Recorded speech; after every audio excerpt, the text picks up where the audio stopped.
Zee 24 तास एक पाऊल पुढे। पुणे महापालिकेत नव्यानं समाविष्ट करावयाच्या 25 गावांचा प्रश्न चांगलाच पेटलाय। राष्ट्रवादी विरुद्ध इतर सर्व पक्ष असा संघर्ष या निमित्तानं रंगलाय। राष्ट्रवादीच्या विधी समितीच्या सदस्यांनी ही गावं समाविष्ट करण्याचा निर्णय घेतला। मात्र हा निर्णय घेताना विधी समितीमधील इतर सर्व पक्षांच्या सदस्यांना अंधारात ठेवण्यात आलं। त्यामुळे विधी समितीमधील सर्व पक्ष राष्ट्रवादीच्या विरोधात एकत्र आलेत। त्यांनी हा ठराव रद्द करण्याचा निर्णय घेतलाय।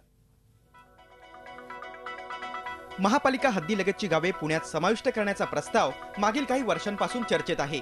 हाच विषय शुक्रवारी विधी समितीच्या बैठकीत चर्चेला येणार होता। मात्र समितीचे अध्यक्ष काँग्रेसचे दत्ता बहिरट यांनी काही कारणांमुळे ही बैठक रद्द केली। तसा निरोप देखील सर्व सदस्यांना देण्यात आला। त्यामुळे काँग्रेस, भाजप, शिवसेना आणि मनसेचे सदस्य बैठकीला आले नाहीत।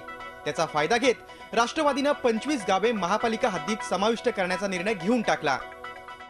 अतिशय चुकीचा आणि दुर्दैवी आहे की आपल्या महानगरपालिकेमध्ये अशा प्रकारचा प्रथमच मला असं तर वाटतं की हा मॅनिप्युलेट करून त्यांनी ठराव करून घेतला। त्यांना कुठलाही विकास करायचा नाहीये, फक्त संख्याबळ त्यांचं कसं वाढेल एवढाच त्यांचा प्रयत्न आहे।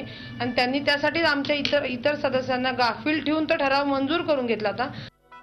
विशेष म्हणजे हा निर्णय घेताना राष्ट्रवादीने सत्तेत असलेल्या काँग्रेसला देखील अंधारात ठेवलं। त्यामुळे काँग्रेसने आता मनसे, शिवसेना आणि भाजपशी हातमिळवणी केली आहे। राष्ट्रवादीच्या या कृतीचं अजित पवारांनी मात्र समर्थन केलंय।